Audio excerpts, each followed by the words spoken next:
Free Transform has the ability to warp an image, which is kind of fun to do. So let's play with that.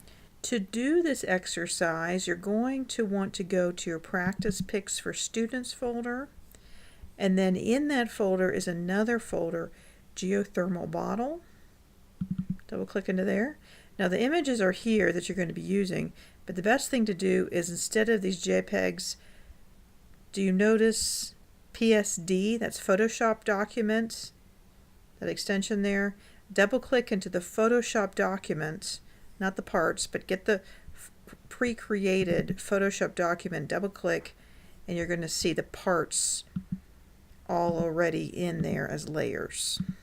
That's the best way to go. If it doesn't work, then go ahead and load in those as layers into one document, those individual parts. We're going to be using Free Transform, so we don't want our image to lose image quality. We don't want to make a destructive edit. So let's make a smart object. But what we can actually do is that we're going to be putting this label on that bottle consisting of the logo, the border behind or above and below the image, and then the image. So let's actually grab these three images. I'm clicking Shift and then I'm holding the bottom one there, clicking the bottom one. I'm going to go into Layer, Smart Objects, Convert to Smart Object.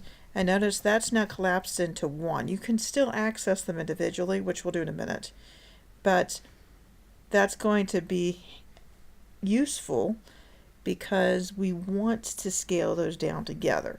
So now let's scale them by doing Command T, or you can go to Edit, Transform Tools, Scale.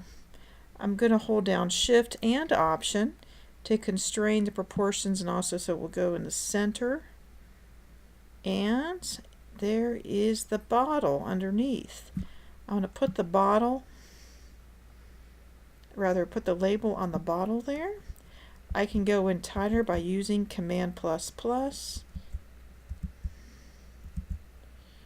and I can access the hand tool by holding down spacebar.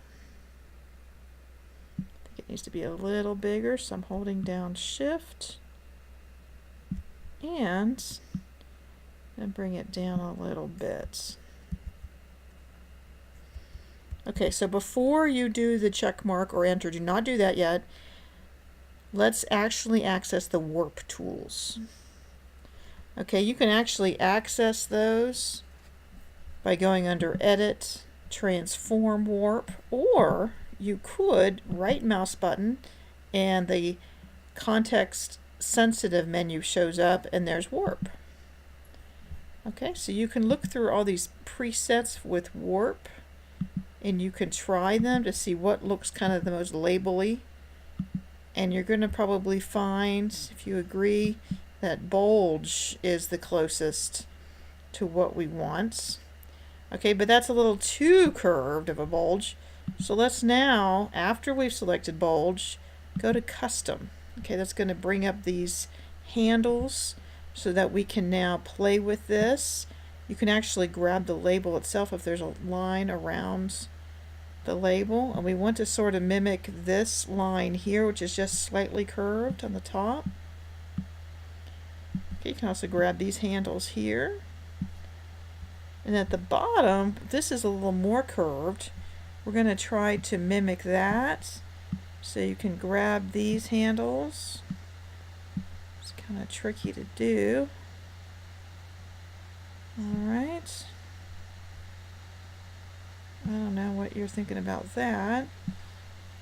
And let's zoom out, and I'm going to do Command 0 to see the whole bottle. You can also grab the middle of it and you can warp portions of the image there. I'm going to Command Z because I don't want to do that. Okay, so that line kind of imitates that line. This curved one imitates that curved one. Okay, so I'm going to actually commit to those changes by pushing Enter. But let's say we want to change the logo position within the label. So you can actually make sure this is selected, your layer is selected there.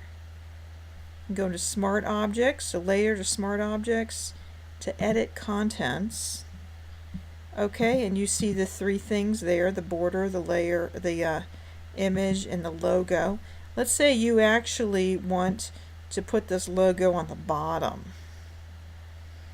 I'm going to use the Smart Guides there and put it right there. And then you can go to File, Save, or Command S. It will actually save that, and you can even X out of that. And look, now the logo is down there. But let's say, oh no, I made a mistake. Well, I can undo the last thing I did, Command Z, and it's right back up there.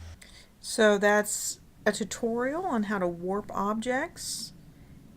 Don't forget, it's a good idea to change your layers into smart objects so they don't lose any image quality when you are scaling and or warping them.